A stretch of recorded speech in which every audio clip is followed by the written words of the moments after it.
Common to every American are those values and principles that we've learned since childhood. July 10th, 1888. Today, Mommy got frostbite when gathering the eggs from the hens. Daddy told me that one characteristic shared by mankind is a love for nutritious whole grains that remind us of our precious childhood, that remind me. John Biggs. These timeless memories of lessons learned are what unites us all as Americans under one nation. Patty cake. Patty cake, baker's man. Bake me a cake as fast as you can. Roll it. Pat it. Mark it with a B. I know that for our son, part of his educational growth has come from learning basic nursery rhymes. Yeah, certainly. I know that the nursery rhymes that we teach him will be a foundation for him throughout his life. For example, we've learned about the moral dilemma that comes when a butcher, a baker, and a candlestick maker get together. And we also learn about the importance of throwing cakes into ovens. We don't want to put the cake in the oven. There's a tremendous possibility of being burned. But really, nursery rhymes have laid a foundation for which his knowledge about the world and about society and culture can grow. And certainly at the base of that knowledge is the importance of the profession of the baker, that of the baker. Bread is the most abundant food in the world. In fact, bread provides a greater share of people's energy and protein than any other food, which is why it's sometimes referred to as the staff of life. Today, breads and grains make up the base of our nutritional food pyramid.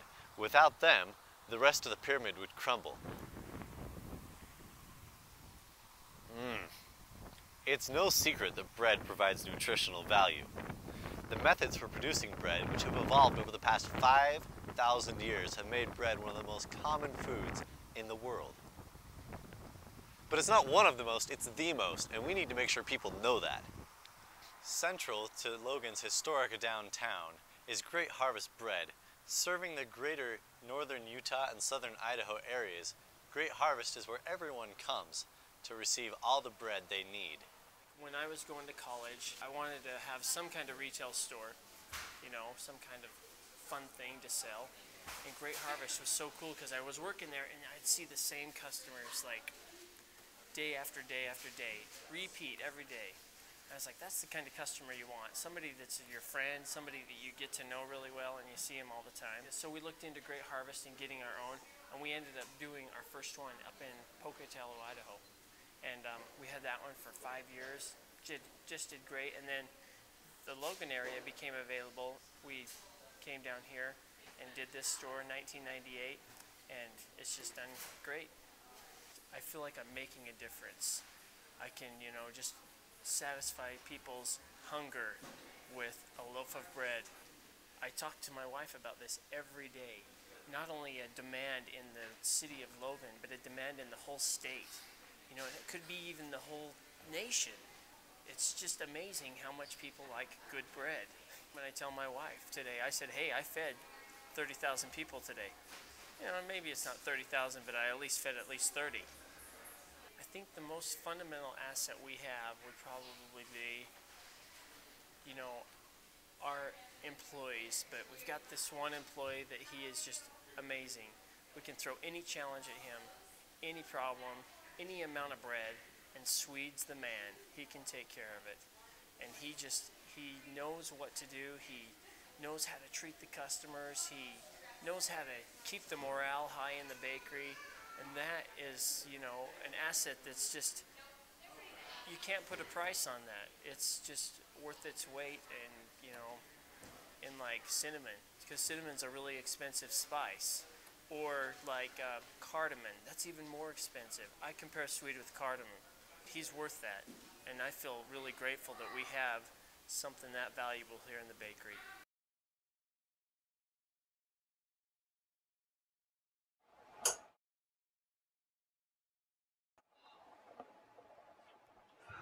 4:30 in the morning is early, but this job requires that kind of dedication.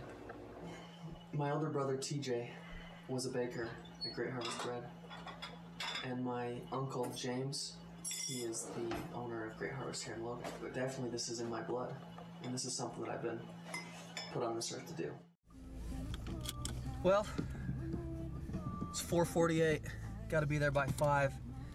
A lot of people think that this is too early, but there's a lot of benefits to be on the road this early in the morning. Not a lot of traffic, and one more thing I can dial right in. It's just me and the road. Every day's a learning process. You know, you can't expect to just wake up one day and learn how to bake bread. It's been 3 years and I'm still trying to perfect this wonderful art cuisine.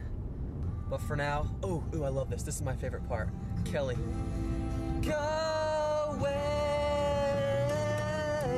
Gotta dial in. I'll spread my wings and I'll learn how to fly. I'll do what it takes till I touch the sky. Make a wish, take a chance, make a change, and break away. You know, Swede and I come in to the bakery really pretty early, usually about 4:45, 5 o'clock. And about 7 o'clock, I'm getting pretty hungry. So I'll have a scone that I just baked. But Swede doesn't do that. He doesn't take breaks. And it reminds me of Gandhi.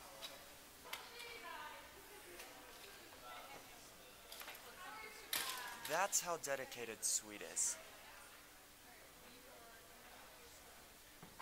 Gandhi didn't take breaks. So they're all connected, interrelated. Swede, S-W-E-E-D-E, 5 letters. Gandhi, 5 letters. I wonder how he does it sometimes. I don't know. What you have right here is wheat, right out of the fields of Oklahoma.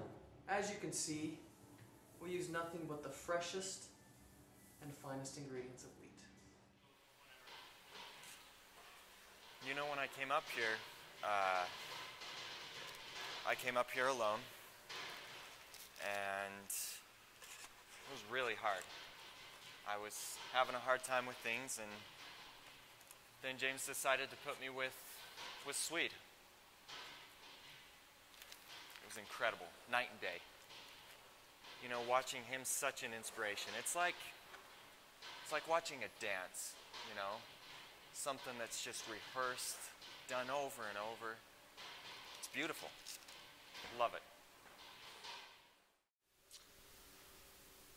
I grew up in a small town just south of here. And with my parents, we grew up in some humble circumstances. And growing up that way, they taught me to not be prideful, to always remember where I came from. Then I got this job and was quick to realize, as I was working here, that you can take pride in what you do and not be prideful. And that's the model that I live by day by day. You know, here at the bakery, this is a teaching environment. And me and Swede teach each other things. I teach Swede things. But more importantly, Swede teaches me. He says jump, I say how high. He says need, I say how many. He says bake, I say how long. I would say Swede's really like my sensei, in a way. But not Chinese. Growing up in such humble circumstances, my parents taught me many values. And one of those values was not to be prideful. But as I've worked here, I've realized that I am so good at what I do. And when I think about that, a certain phrase comes to mind. I am salt of the earth.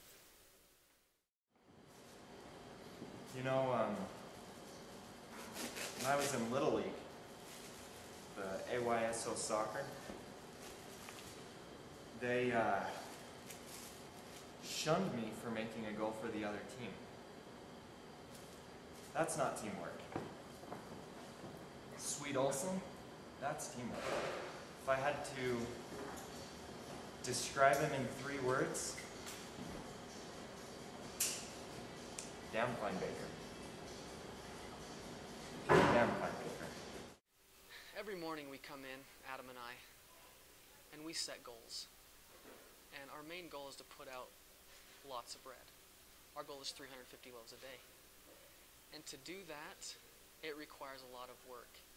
And I have come up with a process, a 3-step process called the 3 AIDEDs. You know, the first step is being dedicated. Dedication means giving 110% every single day. And a part of being dedicated is to be motivated. You got to come into the bakery. You got to have motivation. You got to have a goal. You got to realize what you're doing to get that goal done.